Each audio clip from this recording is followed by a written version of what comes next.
సదాశివా నారాయణం సమారంభం వ్యాసశంకరమధ్యమాం అస్మదాచార్యపరంతాం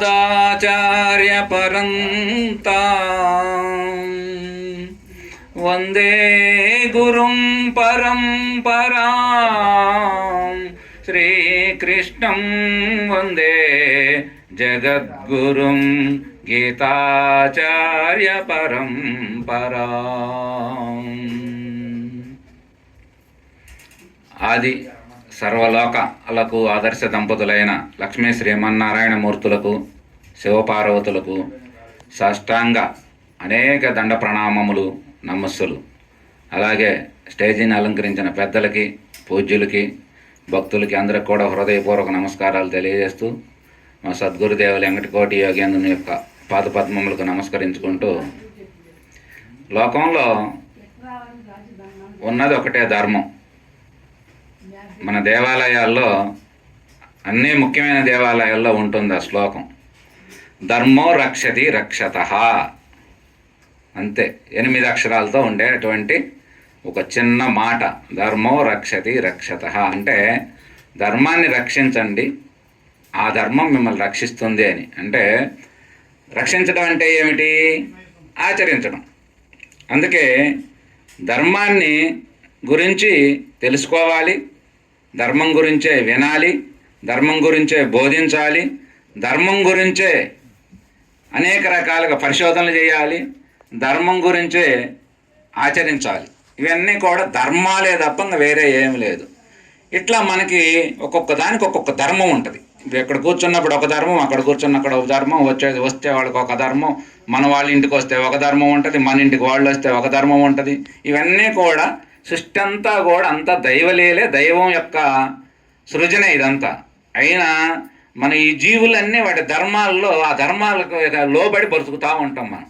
ఒక రకంగా చేస్తే ధర్మం అనేది సృష్టికర్త యొక్క రూల్స్. మన భారతదేశం మొత్తానికి ఒక రాజ్యాంగం ఉంది. అదేమిటి? అంబేద్కర్ రచించినటువంటి రాజ్యాంగం. మన భారతదేశం అంతా రూల్స్ను మనం ఫాలో అవుతూ ఉంటాం. దానికి మించి ఏమాత్రం రూల్స్ దాటితే దానికి మనం శిక్ష అనుభవించవలసి ఉంటుంది.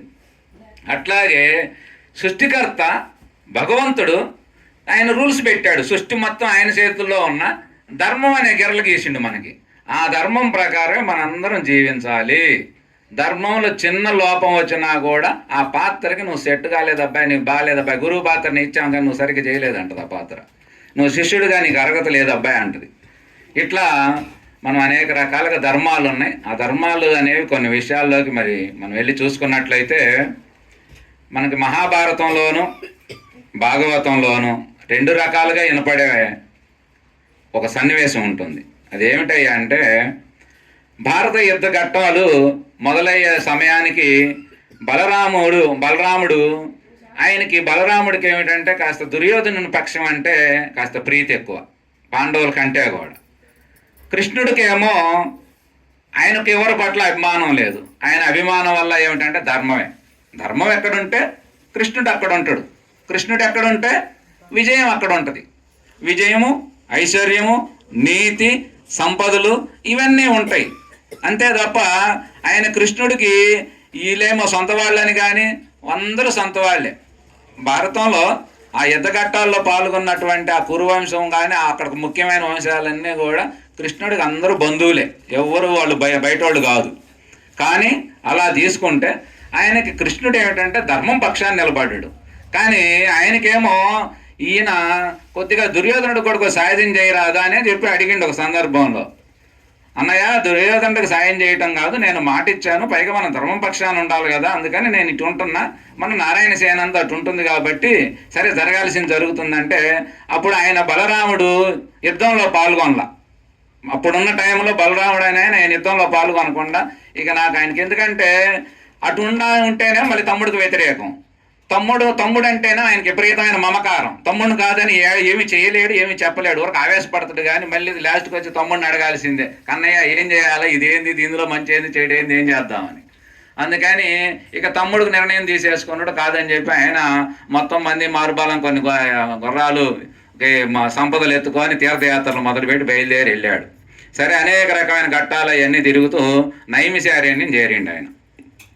నైమిశారణ్యం చేరితే ఇట్టనే పెద్ద ఋషీశ్వరులందరూ సభా ఏర్పాట్లు చేసి చక్కగా అక్కడ ఏం జరుగుతుందంటే, సూత మహర్షి ఆయన మన యొక్క పురాణ కథలన్నీ ఆ యొక్క ఋషులకి, ఆ యొక్క శిష్యులకి, భక్తులకి ఆ యొక్క హాల్ మొత్తం కూర్చొని అందరూ ఆ సంభాషణలన్నీ జరుగుతూ ఉన్నాయి. జరుగుతున్న సమయంలో ఈయన బలరామ దేవుడు లోపలికి రావటం జరిగింది. బలదేవుడు అంటే సహజంగా కృష్ణుడు అన్నగారు అప్పటికే భూమండలం మీద బోలెడు కీర్తి గరించారు. వాళ్ళు ఆయన చూడగానే అందరూ ఒక రకంగా మామూలు వాళ్ళందరూ గబాన్ లేసి నిలబడ్డారు. నిలబడేసరికి కొంతమంది లేద్దాం వద్దా అని అనుమానంగా ఉంటుంది. ఎందుకంటే కొన్ని సభా ధర్మాలు ఉంటాయి. ఇవన్నీ ఆ ధర్మాలు చెప్పడం కోసం అసలు ఈ స్టోరీ ఇందులోకి వచ్చింది.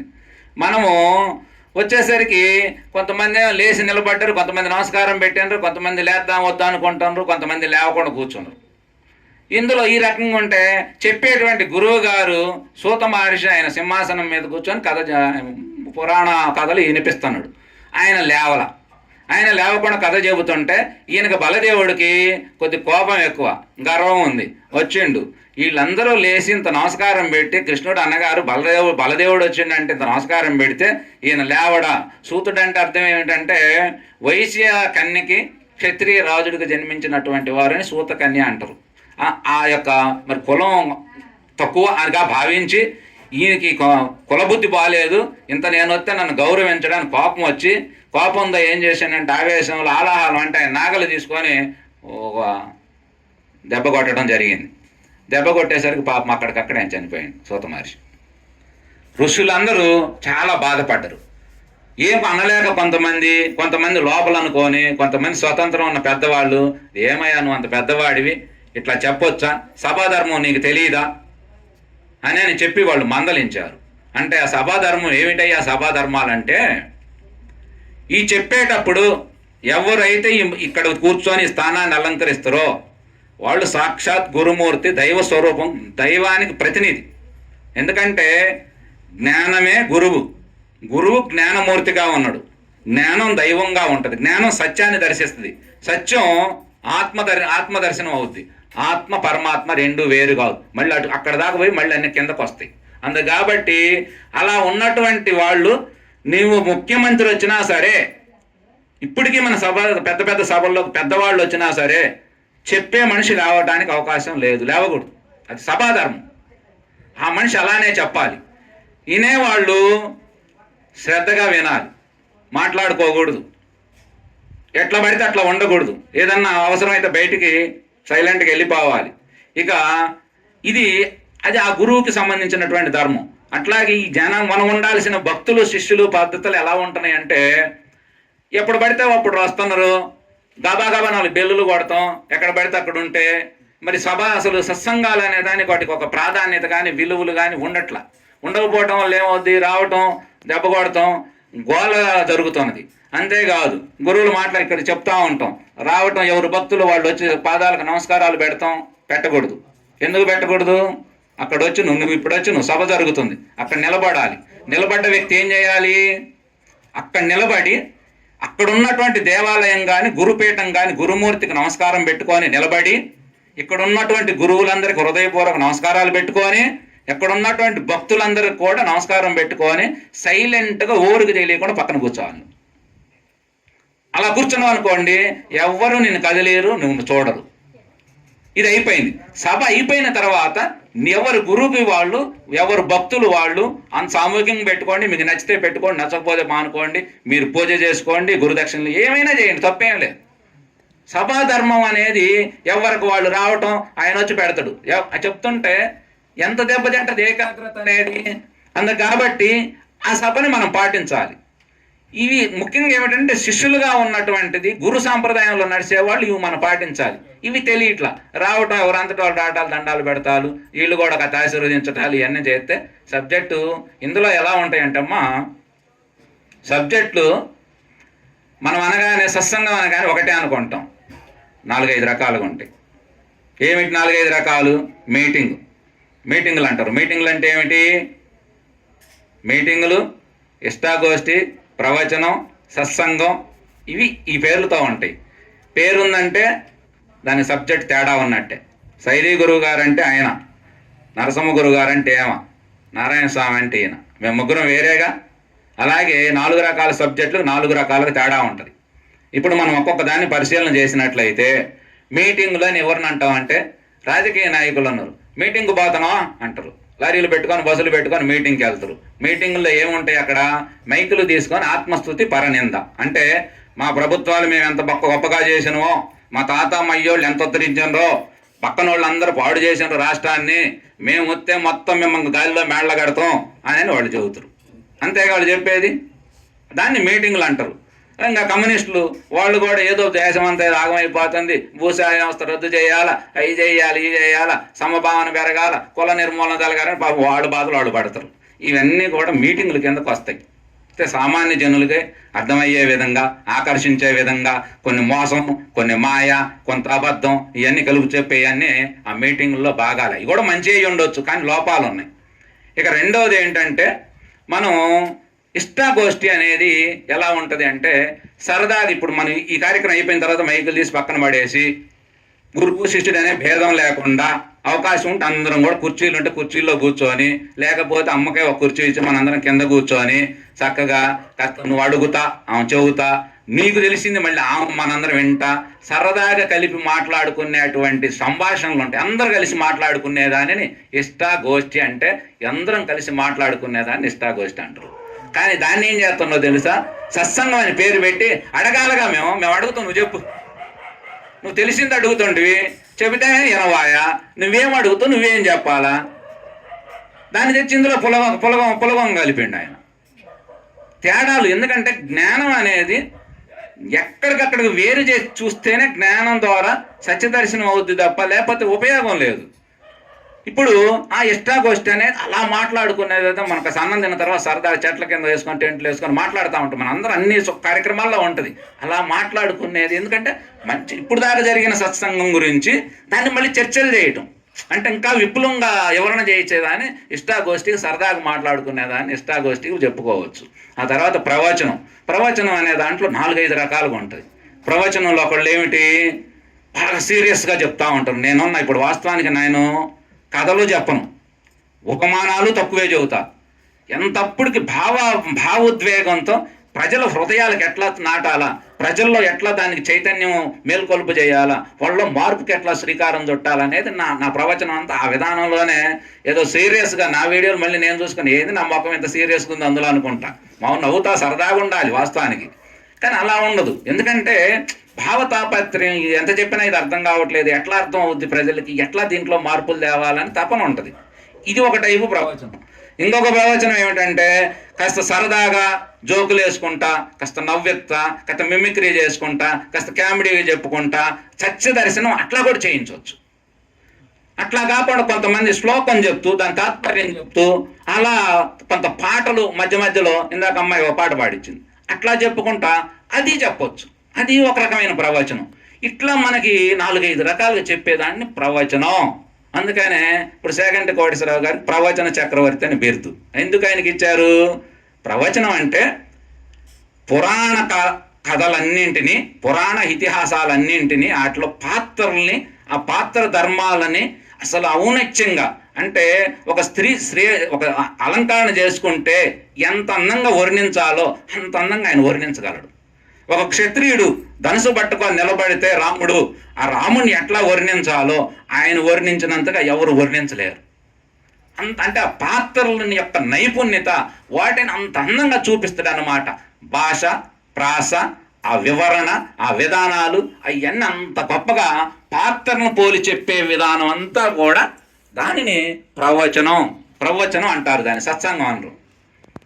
ఆ విధానంలో ప్రవచనకర్తలు ఎక్కువ మంది ఉంటారు. ఇక సత్సంగం అనే విషయం ఏమిటంటే ఇది చాలా తక్కువ మంది మాత్రమే చేయగలరు. సత్సంగంలో చిన్న శబ్దం వినపడ్డా కూడా అలజడంటది, ఒప్పుకోదు మనసు. నీకు సెల్ ఫోన్ బాగా మీరందరూ ఎంత ఏకాగ్రత కావాలో దానికి అంత ఏకాగ్రత కావాలి. ఆ ఏకాగ్రతలో ఒక ఫోన్ వచ్చిందనుకోండి, ఏదో పెద్ద ఘోరం జరిగినట్టు కనిపిస్తుంది మనకి. అంటే అంత నిశ్శబ్దం కావాలి దానికి. అంత నిశ్శబ్దంలో ఉంటే నుంచే ఆ శబ్దాన్ని అది వినాలని అనుకుంటుంది. అలాంటి నిశ్శబ్దంలో ఉంటేనే అంత ఆ వచనాన్ని తీసుకుంటుంది. విషయం ఏమిటంటే సత్సంగం అంటే చెప్పేది కాదు, వినేది కాదు, ఇద్దరూ కలిసి చేసేటువంటి ఒక గొప్ప ప్రయాణం. అంటే మీకు బాగా అర్థం కావాలంటే టీవీలో పాత క్యాసెట్ వేసి ప్రోగ్రాం చూపిస్తారు, అది మామూలు నిన్నటి ప్రోగ్రాం. కానీ ఒక లైవ్ టెలికాస్ట్ చేస్తాడు, ఇక్కడ జరుగుతుంది, పలానా జరుగుతుంది, ఎటు జరుగుతుంది, అటు జరుగుతుంది, మొత్తం వీడియోలు బొమ్మలతో చూపిస్తాడు. కానీ సత్సంగం అంటే లైవ్ ఇవ్వటం. లైవ్ అంటే నీవు నిన్నటిదో ఇప్పుడుదో రేపుడుదో కాదు, ఎప్పటికప్పుడు భావాన్ని అప్పటికప్పుడు కొత్త పదాలతో కొత్తగా రంజింపజేస్తూ హృదయాలని తాకుతూ అది తీసుకుపోతూ ఉంటుంది. ఆ లైవ్ ఇచ్చే ప్రోగ్రాంని భావ అంటే దైవం యొక్క ఆ యొక్క భావాలన్నింటిని కూడా లైవ్ ఇచ్చి హృదయాల్లోకి రంజింపజేసేటువంటిది, ఏకాగ్రతతో చేసేటువంటిది సత్సంగం. ఆ సత్సంగానికి చాలా ఏకాగ్రత అవసరం. చాలా అందరూ కలిసి చేయాలి. ఒక మనిషి ఎదురుంగ కూర్చొని ఆవులు ఇచ్చినా నిద్రపోయినా కూడా సత్సంగం జారిపోద్ది. సత్సంగం అంత గొప్పది. సత్సంగానికి అందుకే చాలామంది చూస్తే ప్రవచనకర్తలే అందరూ ఉన్నారు, కానీ సత్సంగం తక్కువ మంది అంటారు. ఇందులో మా గురువు గారు చెప్పేది సత్సంగం బాగా చెబుతాడు. కాకపోతే మా గురువు గారు నన్ను ఏదో సైదికాన్ని కూర్చోబెట్టినాను సపోజ్ మోటార్స్కి, ఎన్న జనం ఏమంటే సైది గారు చెప్పిన ప్రవచనం బాగుంది, ఏదో మా స్వామి గారు చేసుకొస్తాను, వీళ్ళు ఏందో నారాయణ స్వామి ఎప్పుడు చెత్తలే కానీ కోటేటి స్వామి గారు చెప్పింది బాగా అర్థం కాలేదయా అంటారు.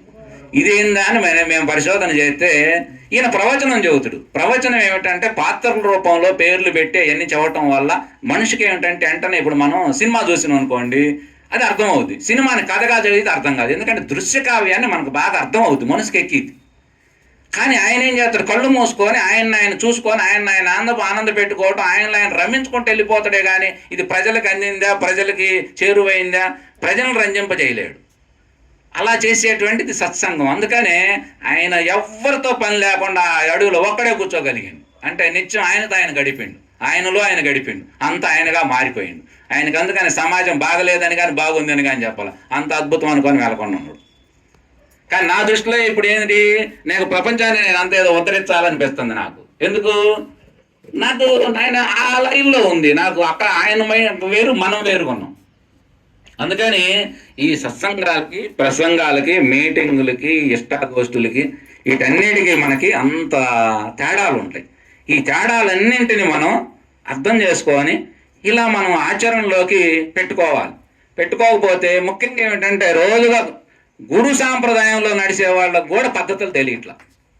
ఇక గురు పూజలు ఇట్లాంటివి ఉంటాయి, ఒక్కొక్కటికి ఒక పద్ధతి. మనకు అనేక రకమైనటువంటి మనకున్నది అంతా ఉన్నదంతా మనది ఒకే పద్ధతులు అయినా దాంట్లో అనేక కుటుంబాలు, అనేక పిల్లలు, భార్యాభర్తలు, అందాలు, ఆస్తులు ఇవన్నీ తేడా ఉన్నట్లుగా గురువులందరం గురువులు అయినా వారు తీసుకున్న లైను, వారి గురువు యొక్క సాంప్రదాయాలు, వారి యొక్క పరంపరలు, వారి పద్ధతులు ఇవన్నీ తేడా ఉన్నాయి. అందులో తప్పేం లేదు. ఇప్పుడు ఒక్కొక్కరు గురు పూజ ఉంటుంది, రకరకాలుగా చేస్తూ ఉంటారు. ఆ పూజల్లో ఒక్కొక్కరిది ఒక పద్ధతులు ఉన్నాయి, అవి తప్పేం కాదు. కానీ ఇవన్నీ ఒకరిది తప్పుగా వీళ్ళు అనకూడదు, వాళ్ళ తప్పని వీళ్ళు అనకూడదు, ఎవరికి వాళ్ళు చేసుకోవచ్చు, దానికి ఏం పెద్ద ఇబ్బంది ఏం లేదు. కానీ కాకపోతే ఈ గురు సాంప్రదాయంలో మనం నడిచే వాళ్ళందరికీ కూడా ఈ క్రమశిక్షణ విధానం అనేది మనకు చాలా అవసరం. క్రమశిక్షణలు లేవనుకోండి, ఎవరు బట్టే వాళ్ళు సభా వేదికలు, ఇంకొకటి సభ జరుగుతున్నప్పుడు సరే మనం అంటే చిన్న చిన్న ఇల్లు మనం చేయగలిగి తక్కువ మంది ఉంటాం, మనకి ఏదో మామూలుగా మాట్లాడుకున్నట్టు అనుకుంటాం. కానీ సభ జరుగుతున్నంతసేపు అవసరమైతే ప్రవచనానికి అనేది చాలా ప్రాధాన్యత ఇవ్వాలి. ఇప్పుడు సంకీర్తన ఉన్నది, సంకీర్తన చేస్తూ ఉంటే నువ్వు పాటలు పాడుకో, మాటలు మాట్లాడుకో, నువ్వేమైనా చేసుకో, 100 మంది ఉండా, 1000 మంది ఉండా, 4 ఉండా, నిద్రలు పోయినా ఆ సంకీర్తన నామంలో ఉన్న గొప్పతనం అది అందరినీ రంజింపజేస్తుంది. అది ఎలా అన్నం తింటుంది, నువ్వు ఇస్తాయినా ఎట్టని పాడుకో, దానికేం ఇబ్బంది లేదు. కానీ ఈ యొక్క ప్రవచనాలకి, సత్సంగాలకి ఏంటంటే సమయం కేటాయించి అవసరమైతే దీనికోసం మిగతా పనులు ఆపాలి. కానీ దీన్ని మనకి ఇబ్బంది కలిగే విధంగా కార్యక్రమాలు మనం ఎప్పుడు మనలాంటి వాళ్ళం ముఖ్యంగా పెట్టుకోకూడదు. అలా పెట్టుకోవటం వల్ల ఏమవుద్ది, ఉపయోగం లేదు. ఇప్పుడు ఇక్కడ కార్యక్రమం ఖర్చు చేయాలంటే ఆయన పరిస్థితి ఏమిటో మనందరికీ తెలుసు. బడ్జెట్ ఎంత, శ్రమ ఎంత, వచ్చింది ఎంతమందివి, దానికి ఖర్చు ఎంత, దానిలో పొందే ఆనందం ఎంత. కానీ ఆనందం పొందాలంటే దాన్ని మనం సరిగైన దశలో వినియోగించుకుంటే మన గురువు గారు ఒక మాట చెప్పేవాడు, 50 మందికి పైన 100 మందికి లోపు ఉంటే చాలు, ఎక్కువ మంది అవసరం అసలు ప్రసంగాలకి మనకి. అందుకంటే ఎక్కువ పెరిగితే ఏమైందంటే మళ్ళీ అంగుళారు పాఠాలు, వాళ్ళు వచ్చిందని వాళ్ళకి మర్యాదలు చేయను, వంటలు చేయను, మళ్ళీ పోయి ఎంత పెద్ద పెద్ద పెద్ద అక్కడ ఒక సంసారం అయింది. అందుకని ఒక 50 మంది పైన అనుకో, సొంత మనుషుల్లాగా ఉంటారు, ఏదో తక్కువ తీసుకుంటాం, తక్కువ వండుకుంటాం, సైలెంట్గా ఉంటాం, అందరూ మంచి వాళ్ళే సమకూరతారు. ఎక్కువ జనం బయలుదేరే కొంది అందులో అన్ని రకరకాల వాళ్ళు చేరపడతారు, రకరకాల పెత్తనాలు చేస్తారు, రకరకాలు మారిపోతూ ఉంటుంది. అందుకని ఆయన చెప్పేది ఒక 50 పైన 100 మంది లోపు ఉంటే సుఖంగా ఉంటుంది ప్రయాణం. అందులో 10 మంది శ్రద్ధ పెట్టి అనగలిగితే చాలు. 10 మంది నీ దృష్టిని నీ మనసుతో నీ కళ్ళు ఆరపకుండా ఆ రకంగా దోశలోకి నీకు శ్రవణాదులు శ్రద్ధగా వినటం, విన్నదాన్ని పదే పదే మననం చేయటం, ఏమై ఉంటుందని విచారణ చేసి ఆ తర్వాత విచారణతో పాటు దాన్ని జీర్ణం చేసుకోవటం, అంటే దాన్ని ఆచరణలోకి తెచ్చుకోగలిగితే ఇంకా చాలు. ఆ 10 మందిలో కూడా విన్నరు 10 మంది శ్రద్ధగా, కానీ ఇద్దరు దాని గురించి యోచన చేస్తే చాలు లోతుగా. ఇద్దరు యోచన చేసిన దానిని ఒక్కడు ఆచరిస్తే చాలు. గ్రామంలో ఒక్కళ్ళ ఆచరణ గ్రామానికే చాలా శ్రేయస్సు కలుగుతుందని చెప్పి, ఇప్పుడు మనలాంటి వాళ్ళు ఉన్నాం. గ్రామంలో ఎంతమంది ఉంటాం? గ్రామంలో 2 3 ఒకళ్ళు ఆడాడ ఉన్నారు. ఇట్లా కార్యక్రమాలు నిర్వర్తించేవాళ్ళు, ఎంత ఖర్చు అయినా బరాయించుకునేవాళ్ళు, తన వ్యక్తిగత జీవితాన్ని కోల్పోయినా కూడా సమాజం బాగుండాలనుకునేవాళ్ళు. ఇట్లా గ్రామంలో మరి కార్యక్రమం నెలకు 1 రోజు కార్యక్రమం అంటే ఇది ఎంత కష్టమో కార్యక్రమం చేసే వాళ్ళకు తెలిసిద్ది. ఇప్పుడు కార్యక్రమం మీరు ఎవరమైనా చెయ్యండి, మీరు చేస్తే మన దగ్గరకు 100 మంది 200 మంది వచ్చిపోతే ఆ బరువేందో, ఆ బాధ ఏందో, ఆ గౌరవాలు ఏందో, వాళ్ళకి ఇస్తే ఏమవుతుందో, వాళ్ళకి ఇవ్వకపోతే వాళ్ళు మన మీద వేసే అబండాలు ఏమిటో, ఇవన్నీ మనకు ఆ బరువులు తెలుస్తాయి. చెయ్యని వాడికి ఏం తెలుస్తుంది? తింటే రుచి, తింటేనే కదా రుచి, కంటేనే కదా బాధ, దిగితేనే కదా లోతు. అందుకు కాబట్టి ఇవన్నీ చేసిన వాళ్ళకి తెలిసిద్ది. అలా మరి ఇన్ని ఓర్చుకొని కూడా మరి ఇన్ని రకాలుగా ఆ గ్రామాల్లో ఆడొకళ్ళు ఈ సత్యాన్ని తెలుసుకొని ధర్మంగా జీవిస్తూ జ్ఞానార్జన పొంది దైవ జ్ఞానానికి చేరువవ్వాలంటే మరి ఇట్లాంటి చేయాలంటే ఇవన్నీ సూక్ష్మ ధర్మాలు. ఇప్పుడు నేను చెప్పినవన్నీ ధర్మాల్లో ఉన్నటువంటి రహస్యాలు. మనం ఆ రహస్యాలను మనం కనుక్కోకుండా, మనం ఎట్లా దాన్ని పాటించకుండా, మనం పద్ధతులు, ఇప్పుడు మేము గురువుగా స్థానంలో ఉన్నాం.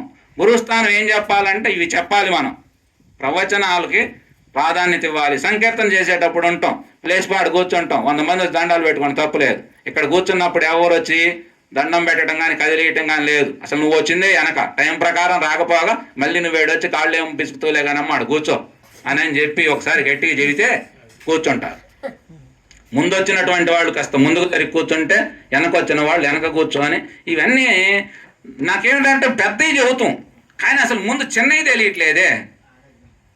చిన్నవి తెలియకపోవటం వల్ల ఏమవుతుందంటే మనందరం చాలామంది ఇప్పుడు మనం తీర్థయాత్రలను పోతూ ఉంటాం. తీర్థయాత్రలను పోయి బస్సులో పోతాం, వారం రోజుల ముందే ప్రయాణాలు అవుతాం, దానికి రకరకాల సంపత్తులని సమకూర్చుకుంటాం. తీర్థయాత్రలు బ్యాగులు ఈగులు అమ్మానికి రెటమతంగా పోతాం, ఆలయం దగ్గర స్నానాలు చేసిపోతాం. ఆలయంలోకి పోయినాక గోవిందా అంటే పరిగెత్తే పని, పరిగెత్తి నువ్వు వాడికి పోయిను.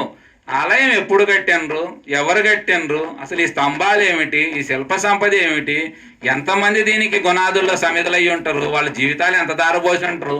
ఇది కట్టడం కోసం ఏ మహానుభావుడు సంకల్పం చేసి అల్లల్లాడిపోయిండో, దీనికోసం ఎంతమంది జీవితాలు ఎత్తించారు.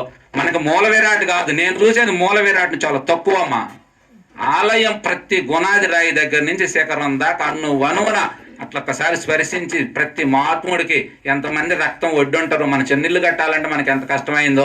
అసలు మన భారతీయ శిల్ప సంపద ప్రపంచం మొత్తం అబ్బురుపరిచే విధంగా ఉంది. తమిళనాడు దేవాలయాలకు వెళ్తే ఇట్లాంటి సంపద ఎంతమంది కట్టినరు అని మనం బయట ఇంత కష్టపడిపోయి అక్కడికి పోయిన తర్వాత గోయిందా పోయిండు, లోపల పోయిండు, నెట్టండి పోయిండు స్వామి, చూసింది లేదు ఏం లేదు, అడిగి పోతారు. చాలా మంది కళ్ళు మూసుకుంటే ఆడదాకా పోయింది, కళ్ళు తెరవటానిక ముయ్యటానిక పోయొచ్చును. అయ్యో మేము అరుణాచలం పోయినాం, 7 కొండలపాడు పోయినాం, కాశీ పోయినాం, మేము తిరగంది లేదు, భారతదేశం మొత్తం తిరిగినాం, అయినా మాకేం మారలేదయ్యా, మాకేం కలిసి రాలేదని. కానీ పక్కనోడు వచ్చి హాయిగా కాస్త ఏదో కొబ్బరి నన్ను పోసి తీసుకుపోతాడు.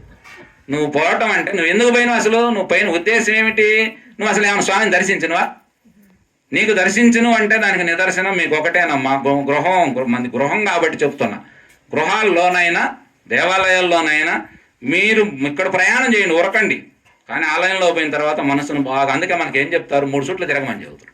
3 చుట్లు ఎందుకు తిరగాలంటే 3 చుట్లు తిరిగేసరికి మనసు నిర్మల పడింది. నిర్మల పడ్డప్పుడు మనలో 3 గుణాలు ఉంటాయి. ఇంకా వివరంగా చెప్పారు. ఫస్ట్ గుణంతో తమో గుణాన్ని వదిలిపెడతామయ్యా. రజోగుణంలో ఓం నమ శివాయ అనే ఆ మంత్రం రజోగుణాన్ని తగ్గిస్తుంది. 3వ గుణంలో సత్వగుణాన్ని కూడా వదిలిపెడుతుంది. 4వ లోపలికి ప్రవేశిస్తాం, స్వామివారిని దర్శిస్తాం. స్వామివారిని దర్శించిన తర్వాత, స్వామి దర్శనం అయిపోయిన తర్వాత అయ్యగారు నీ చుట్టూ నువ్వు తిరుగయ్యా అంటాడు. అంటే స్వామి చుట్టూ తిరగటం అయిపోయిందయ్యా, నీ చుట్టూ నువ్వు తిరుగు, నీలోకి నువ్వు ప్రవేశించు, నిన్ను నువ్వు తెలుసుకో, శివోహం శివోహం, ఆ శివుడు నీవేనని నీకు అర్థమైద్ది. అసలు మనం మళ్ళీ దీంట్లో పోతే మనం 1 గంట చెప్పాలి. అసలు ఆ పూజ ఏంది, ఆ కార్యక్రమాలు ఏంది, అసలు మన దేవాలయం ఏమిటి, ఆ విశిష్టతలు ఏమిటి, అసలు ఆ పనే మంది. అట్లా చెప్పినప్పుడు మనం ఇవన్నీ చెబుతుడు. ఇవన్నీ స్వామిని దర్శించేటప్పుడు ఏం చేయాలి? 2 నేత్రాలు బాగా తెరిచి చూసి నీ మనసులో ఉన్నటువంటి కోరిక గంటలు కూడా ఎట్టబడితే అట్ట కొడతావా. ఇప్పుడు సైది గారి ఇంటికి వచ్చిన డోర్కి వచ్చి ఆ రాగానే తన్నినావు అనుకో, ఎవడే మా ఇంటికి యుద్ధానికి వచ్చాను అనుకోడు సైదియా. ఇప్పుడు వచ్చినప్పుడు ఏంటంటే ఏమంటే సైది గారు గురువు గారు ఉన్నారండి అని అడగాలి. ఇక్కడికి వచ్చినా వినపడలేదనుకో, అమ్మా ఉన్నారా గురువుగారు అని అడగాలి. అదే మనం పెద్ద వాళ్ళు ఇళ్ళకి పోతాం, ఏడో బయట ఉంటాం. నువ్వు అట్లాంటి దేవాలయాలకి దేవుడు అంటే ఎవరు, దేవదేవుడు అంటే ఎవరు? దేవాలయానికి వెళ్ళినప్పుడు గంటలు ప్రశాంతంగా చిన్నగా 3 సార్లు కొట్టాలి. ధ్వని మళ్ళీ శూన్యంలో కలిసిన తర్వాత మళ్ళీ ఆ దెబ్బ కొట్టి అంత ప్రశాంతంగా ఉండాలి. అసలు అంతేగా, అసలు కొట్టపోయినా ఏం కాదు గంట వాస్తవానికి. ఇప్పుడు నేను గంట కొట్టక 10 ఏళ్ళు అయింది. గంట కొడితే నాకు ఏకాగ్రత దెబ్బతింటాను. స్వామితో హాయిగా ఉంటుంది. గంట ఎందుకు? ఎవడు నువ్వు కొట్టినా నేను కొట్టినట్టేగా. అదే చెప్పాలా, నువ్వు వచ్చి నువ్వు తెలుసు అంటే నువ్వు పోయింది నీకు స్వామి తెలిసిండు, నువ్వు స్వామికి తెలియదా? నేను అనేది గంట కొట్టాలి. మరి కొట్టే విధానం బాగలేదుగా. 10 మంది కూర్చొని మన ప్రవచనం చెప్తున్నాం గుళ్ళల్లో, ఒత్తడు పెటా బాతుడు, వాడికి ఏం సంబంధం ఉండదు. అలా చేయటం వల్ల ఏమిటి? వాతావరణం అంతా దెబ్బతింటుంది. ఇప్పుడు అక్కడ ఏం జరుగుతుంది? 10 మంది ఉన్నారు, 10 మంది ఏం జరుగుతుంది అక్కడ అనేది చూసుకోవాలి కదా. అసలు ఆ కార్యక్రమం ఏమిటి? అయ్యో మనం దూరాగుండి దండం పెట్టుకున్న తప్పు లేదు. నువ్వు పోయి చెడగొట్టే కంటే బయట నుండి స్వామివారికి నమస్కారం పెట్టుకో, అంత అయిపోయినా పోయి కొట్టుకో, ఏం వరుద్దన్నారు అంటే ఇవన్నీ ధర్మాలు. ఎందుకు అంటే దీనికి ఒకటే సూత్రం, నలుగురు బాధ కలుగుతుంది అంటే అది రైట్, తప్పు, అది సరైన విధానంలో లేదని. ఇప్పుడు ఇక్కడికి వచ్చేవాడు కేకేసింది అనుకోండి, మనందరికి బాధ కలిగిందంటే ఆ వాతావరణం బాగలేదని అర్థం.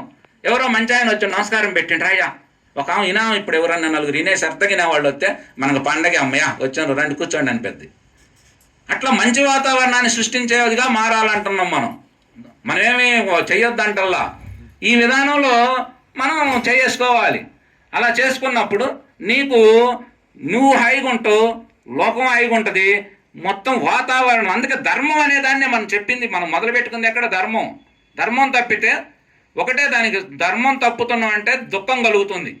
నీకు దుఃఖపడుతున్నావు అంటే నువ్వు ధర్మం లేవు అని అర్థం, అంతే. ఇక ధర్మం తప్ప మరొకటి ఏమీ లేదు. ఈ సృష్టి అంతా ధర్మం మీద ఆధారపడి ఉంది. సృష్టికర్త, సృష్టి, స్థితి, లయ, ఈ 3 నడిపించేటువంటి భగవంతుడు కూడా ధర్మం అనే రూల్స్ని ఆయన కూడా అధిగమించడు. అబ్బాయి ఇవాళ పుట్టించాను, నాకు నచ్చలేదు, రేపొద్దున తీసేస్తా అండు. నీ పుట్టినరోజు పెట్టిండు, ఇది కొన్ని రోజులు ఉంటావు అబ్బాయి నువ్వు, అన్ని రోజులు పో అని చెప్పిండు. ఆయన ఏమో నాకు నచ్చలేదు లేమని తీసేస్తా అండు. ఎందుకని అంటే సృష్టికర్తే ధర్మాన్ని పాటిస్తాడు. నువ్వు ధర్మం పాటించనంటున్నావు. ఆయన సృష్టించినోడి పాటించకపోతే ఏమవుతుందంటే దుఃఖపడతావు, అంతే. భగవద్గీతలు ఏం చెప్పారు? శాస్త్రజ్ఞానాన్ని విననవాడు, పెద్దల్ని గౌరవించనవాడు, దేన్ని నమ్మనవాడు, వాడు సుఖసిద్ధులను పొందజాలడు. అర్థమైందా? అతనికి ఇక నీకు ఏమీ రాదు, అతనికి ఎట్టి సుఖాన్ని పొందలేడు, అంతే. నువ్వు సుఖం కోసం మరి పరితపన చెందుతున్నావు, సుఖం కావాలనుకుంటున్నావు కాబట్టి సుఖానికి మార్గం ఏమిటయ్యా అంటే ధర్మమే దానికి మార్గం. ధర్మం అంటే ఏమిటంటే ధరించటం, ధరించేదాన్ని ధర్మము అంటారు. ధరించటం అంటే ఏమిటి? ఇప్పుడు నేను గురువుగా జ్ఞానమూర్తిగా ఈ పాత్రను ధరించా. ఇది ఎప్పుడు ఇలానే ఉండదు. కొద్దిసేపు ఆగితే మళ్ళీ నమస్కారం పెట్టుకునే కార్యక్రమాలు ఉంటాయి. ఇంటికి పోతే భర్తగా ఉంటా, ఇంకాసేపు అయితే సమాజంలో మంచివాడిగా ఉంటా, ఇంకాసేపు అయితే మా పిల్లలు ఫోన్ చేస్తే తండ్రి భావన మళ్ళీ లోన కలిగిద్ది, ఇంకాసేపు పక్కింటోడు ఏదైనా బాగుంటే ఈర్ష కూడా కలిగిద్ది. ఇవన్నీ కలగటానికి కారణం ఏంటంటే మనం ఒకటి కాదు, మనం అనేది అసలు ఒకటి కాదు. అనేక రకమైనటువంటి భావజాలాలతో కూడుకున్నటువంటిదే మనసు. ఆ మనసే ఈ మనలో ఉన్నది, అది మనంగా నిత్యం జీవిస్తూ ఉంటాం. కాబట్టి వీటన్నింటికి మూల సూత్రం ధర్మం. అందుకే ధర్మం అనేదాన్ని మనం ప్రధానంగా తీసుకుంటాం. అట్లాంటి ధర్మాల్లో మనం నడుచుకోవాలంటే మనకు తెలియాలి. ముందు తెలియటం, తెలియకపోవటం, ఈ రెండే అసలు తేడా అంతా. తెలిసిన వాడు సుఖంగా ప్రయాణం చేస్తున్నాడు, తెలియని వాడు దుఃఖపడుతున్నాడు. మనం ఇదంతా పెట్టుకుందేందుకు? ఇప్పుడు కార్యక్రమం పెట్టుకుంది దుఃఖపడటానికి కాదు కదా, సంతోషంగా ఉండటం కోసం. మరి సంతోషంగా ఉండి దుఃఖం ఎందుకు పడుతున్నాం అంటే అజ్ఞానం. అంటే దాని గురించి పూర్తి వివరణ లేదు మనకి. లేకపోవటం వల్ల మనం ఏమవుతున్నాం అంటే సంతోషం అని పెట్టుకుంటాం, అడావుడికి పెట్టుకుంటాం, దుఃఖానికి గురవుతాం అంటాం. అందరం అదే పరిస్థితి. కాబట్టి మనం ఆ విధానంలో ఇట్లా ఈ పాత్రలు, ఈ ధర్మాలు ఇవన్నీ ఉంటాయి. పెద్దల్ని ఎట్లా గౌరవించాలి, చిన్నల్ని ఎట్లా ఆశీర్వదించాలి, తోబుట్టువులతో ఎలా ఉండాలి, తోడికోడళ్ళతో ఎలా ఉండాలి, మనకి రామాయణం అంతా అదే చెబుతుంది. అన్ని పాత్రల్ని ఒక్కొక్క పాత్రని ఉన్నతంగా తీర్చిదిద్ది అది పొదిగా ఆడబెట్టింది. అబ్బాయి అద్దం లాంటిది రామాయణం ఒక రకంగా చెబితే. దాన్ని చూసుకున్నావు అనుకో, నువ్వు భార్యగా ఎలా ఉండాలి, పిల్లలకి తల్లిగా ఎలా ఉండాలి, ఇంటికి తండ్రిగా ఎలా ఉండాలి, సమాజంలో నాయకత్వం ఎట్లా పోషించాలి, ఇవన్నీ అందులో ఎన్నో సూక్ష్మ ధర్మాలు మనకి పొందుపరచబడ్డాయి. అందుకని ఆ విధానంలో మనం నడుచుకోవాలంటే మనకి ఈ ధర్మం అనేదాన్ని మనం తెలుసుకోవాలి. తెలియకపోయినా కూడా అదే నడుస్తుంది. తెలియకపోయినా సృష్టి మొత్తం కూడా ఆయన చేతుల్లో, ఆయన ఆధీనంలో ఉంది, అదే నడుస్తుంది. కానీ మనం తెలిసినా అదే చేస్తున్నాం, తెలియపోయినా అదే చేస్తున్నాం. ఇప్పుడు రైతు పొలం పండిస్తాడు, కానీ ఆయన ఏమన్నా నేను దేశానికి అన్నం పెట్టాలని పండిస్తుంటా? లేదు. ఆయన నేను బాగుండాలా, నా కుటుంబం బాగుండాలా, మా పిల్లలు చదువులకు కావాలా, కాస్త ఆర్థికంగా సంపాదించుకోవాలా, పక్కన 4 ఎకరాలు కొనుక్కోవాలా, అందుకోసం 10 రకాల పంటలు వేయడం నిత్యం కష్టపడతా ఉంటాడు. కానీ ఈయన ఇంత చేసినా ఆయన పండించిన పంట దేశం మొత్తం తింటుంది. అంటే ఆయన బ్రతకటంలో మొత్తాన్ని బ్రతికిస్తున్నాడు. ఒక వ్యాపారస్తుడు ఉన్నాడు, ఆయన ఏం చేస్తాడు, మొత్తం టౌన్కు పిగురాలు పోయి 100 కోట్లు తిరిగి రకరకాల కొనుక్కొచ్చి మొత్తం ఎడబెట్టి ప్రజలందరికీ పాపం ఉదయం 5 గంటలకి షాపు తీసి నైట్ 10 దాకా తపస్సు చేస్తూ ఉంటారు భార్యాభర్తలు ఇద్దరు కూర్చొని. వాళ్ళు దేనికి? ప్రజలకి ఇద్దామని కాదు, ప్రజలు బాగుండాలని కాదు. వాళ్ళు వచ్చి కొంటే అందులో 10% మనకు లాభం వస్తే నేను బాగుంటా. ఇది ఆయన మూలం. కానీ సృష్టి మూలం ఏమిటి? నువ్వు బ్రతకటంలోనే 10 మందికి అగ్గిపెట్టేవాడికి అగ్గిపెట్టేస్తున్నావు, ఏది కావాలంటే సరుకులు కావాలని సరుకులు ఎత్తాను నిత్యం. అసలు వాడు అగ్గిపెట్ట ఆయనకు అవసరమని ఆయన 8ంటికి నిద్రపోయి 9ంటికి వచ్చి కొట్టు తీసింది. ఆయన అగ్గిపెట్టే కోసం నువ్వు కూర్చున్నావు కాపలా. అంటే ఆయన అవసరం తీరుస్తున్నావు నువ్వు. అంటే ఇట్లా నువ్వు ఏదైనా తీసుకో. ఇప్పుడు గురువులు ఏమన్నారు, ఈ గురువులు కూడా మిమ్మల్ని ఉద్ధరించరు. వాళ్ళను వాళ్ళు ఉద్ధరించుకోవటం కోసం ఇప్పుడు నేను ఇక్కడికి రాను, మా సైదీ గురువు గారు రమ్మండు, నేను రాను. ఈ భావం ఈ దానిని నేను గడపలేనుగా, నేను ఆనందపడలేనుగా, ఇప్పుడు నేను వ్యక్తపరచలేనుగా. ఇప్పుడు నేను మాట్లాడిన మాటలన్నీ నేను చెబుదామనుకొని వచ్చినవి కాదు. ఒక 4-5 ముందు చెప్పిన ధర్మం చెప్పా చూడు, ఆ ధర్మం గురించి చెబుదామని అనుకున్నా. తర్వాత ఇవన్నీ ఒకదానమ్మటి ఒకటి కుప్పలు తెప్పలు వచ్చేస్తా ఉన్నాయి. అంటే ఇవన్నీ నేను మీరెట్టున్నారో నేనంతే విన్నా, మీరెట్ట చూస్తున్నారో నేనంతే చూస్తున్నా. నేను అదే పరిశోధన చేస్తా, నేను వాటిని ఆచరిస్తా. నేను సుఖంగా ఉంటా, మీరు సుఖంగా ఉండాలి. ఇది సృష్టి మొత్తం. భగవంతుడు సృష్టి ఎంత అద్భుతం అంటే, అందుకనే నువ్వు బ్రతకాలంటే నలుగురిని బ్రతికించాల్సిందే. అందుకని ఇప్పుడు మన గురువు తత్వం అంతా కూడా బతకాలనుకో, ఇప్పుడు మీరు వచ్చి దండాలు పెట్టి మీరు గురువులు మహానుభావులు, మీరు లేకపోతే మా బ్రతుకు లేదు అని వాళ్ళకు మొక్కితే వాళ్ళల్లో గురుతత్వం పెరిగిద్ది.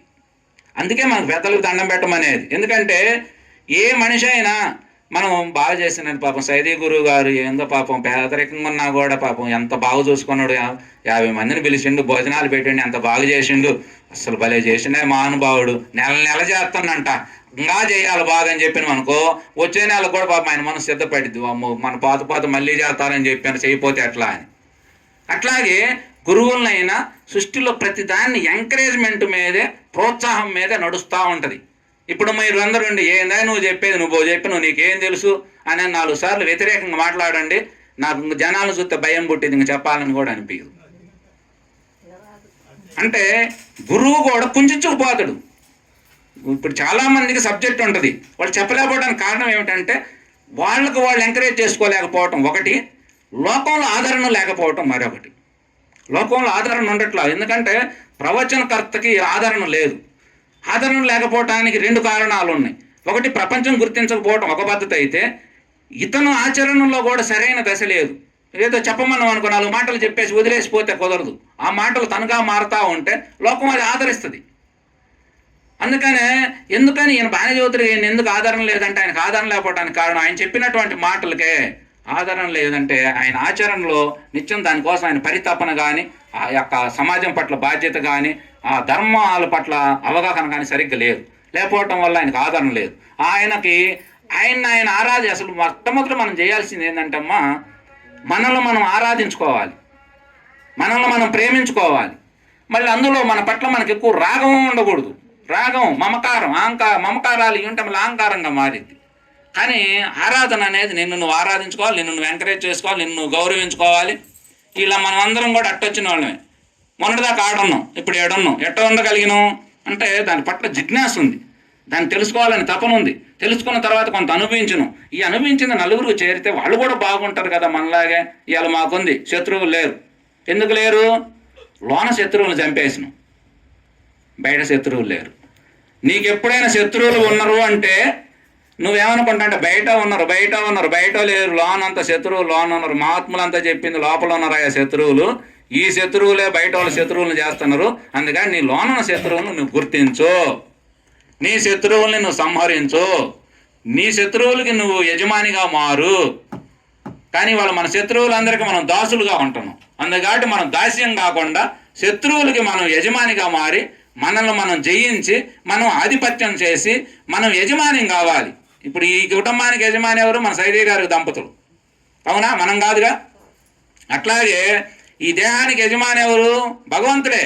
కానీ దైవం ఆత్మరూపంగా ఉన్నది. ఆత్మ నేనని నువ్వు చెప్పుకుంటా ఉన్నావు. రోజు చెప్పేదంతా నేననేది ఆత్మే. ఆ నేను ఈ ఇంద్రియాలన్నింటికి దాస్యం చేస్తుంది పాపం అది. అందుకే ఈ జీవుడు తెలిసి తెలియక ఒక్కొక్క తప్పులు చేస్తూ ఉంటారు జీవితంలో. ఏదో అత్యాచారం చేస్తారు, ఒక నలుగురు కలిసి ఒక చేయకూడని పని చేస్తారు. తర్వాత వాళ్ళు తలపట్టుకొని కూర్చుంటారు, ఏంటి జరిగింది అంటే అర్థం ఏంటంటే ఆ ఇంద్రియాలను మోసం చేసినాయి. ఆ టయాన మోసం చేసేసరికి ఆ మోసంలో మనకి పొలపోతే కొట్టుకొని పోయినట్టు పోయేసరికి ఆ విధానంలో ఇంకా నీకు అతను జయించలేకపోయేసరికి తను కనుమరుగు అయిపోయాడు. అందుకని మహాత్ములు చెప్పే మాట ఏంటంటే నిన్ను నువ్వు ఎరుకంటే ఏం జరుగుతుందో చూడాలి. నీ మనసు ఏమిటి, ఎదుటోళ్ళు ఏం చేస్తాను, నువ్వేం చేస్తావు, అసలు నువ్వు కావు, ఏమీ కావు. నీవు సాక్షిగా ఉండి నిన్ను నువ్వు చూసుకోగలిగితే, నిన్ను నువ్వు దర్శించుకోగలిగితే, నీతో నువ్వు నిత్యం గడపగలిగితే, ఆ విధానంలో నువ్వు చూసుకుంటే అప్పుడు నీకేమవుద్దంటే చూసే కొద్ది ఫస్ట్ ఏమో చూస్తున్నట్టుగా, అంటే నువ్వెవరో సాక్షిగా ఉండి చూస్తున్నట్టుగా ఉంటూ చూసింది అది నీవుగా మారిపోతావు. ఇది ధ్యానంలో చెప్పేటువంటి ముఖ్యమైన కీలకమైన ఘట్టం. అది నీవైనప్పుడు అది నీవుగా అయ్యి ఆత్మగా మారుతావు. ఆత్మగా మారినప్పుడు ఏమవుతుందంటే ఈ శరీరం నీదిగా మారింది, నీవు కాదు. అట్లాగే ఇంద్రియాలన్నీ నీకు దాసోహం ఆయన అంటుంటాం బయట. ఆ దాసోహం చేస్తుంటే వచ్చి అంటే ఇప్పుడు నన్ను ఏం చేయమంటావు? కోప్పడతాం, సరే కోప్పడు ఒకసారి అని ఆయన కోప్పడు అంటాడు. కృష్ణుడు లాజిక్లు ఇవన్నీ. వాళ్ళు కోపం వాళ్ళని ఏం చెయ్యదు. వాళ్ళు కావాలనుకున్నప్పుడు ఆ బట్టనే వేస్తారు. ఫ్యాన్ ఏమో ఫ్యాన్ తిరిగిద్ది అన్నట్టుగా వాళ్ళు బట్టనే వేస్తారు. కోప్పడిద్ది. మోహం కావాలా ఓ బట్టనే వేస్తాడు అంతే ఆయన. ఇట్లా లోభం కావాలా, మదం, ఒకసారి మదం. ఎందుకు అర్షడ్ వర్గాలు మన చెడు అంటాం. అవి చెడు కాదు. వాడుకోవటం తెలిస్తే అద్భుతం.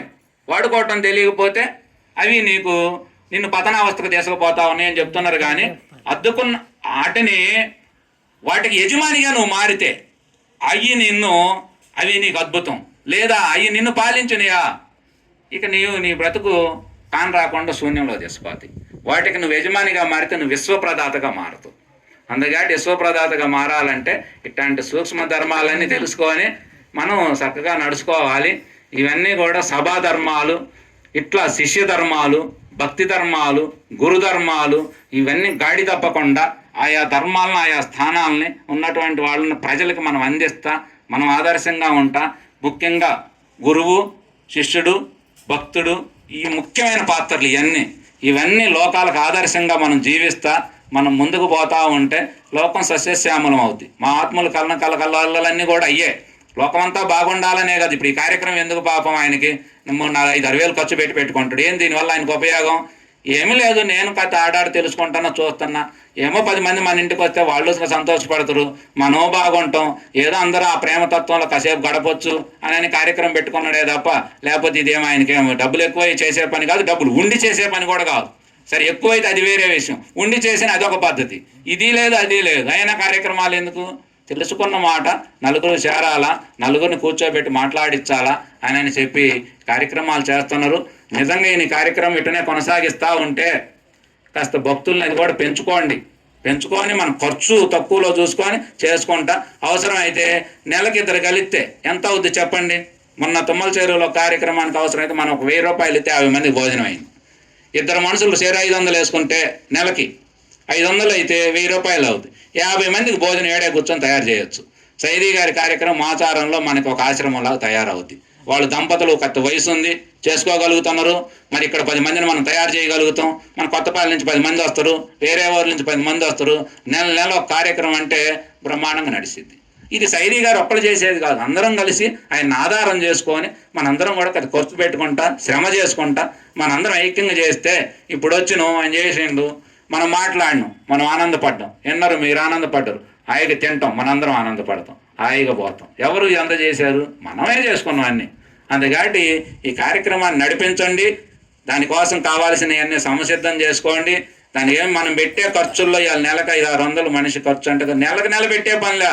10 మంది ఉన్నాం, 10 మందిలో ఇద్దరు ఒక నెలలో పెట్టుకుంటే చాలు. 2-3 నెలలు తగ్గితే ఆయన పెట్టుకుంటాడు. అప్పుడు కార్యక్రమాలు ఎందుకు నడవు? గ్రామాల్లో చూడండి, మీ అందరికీ ఇవాళ చర్చీలు ఉన్నాయి.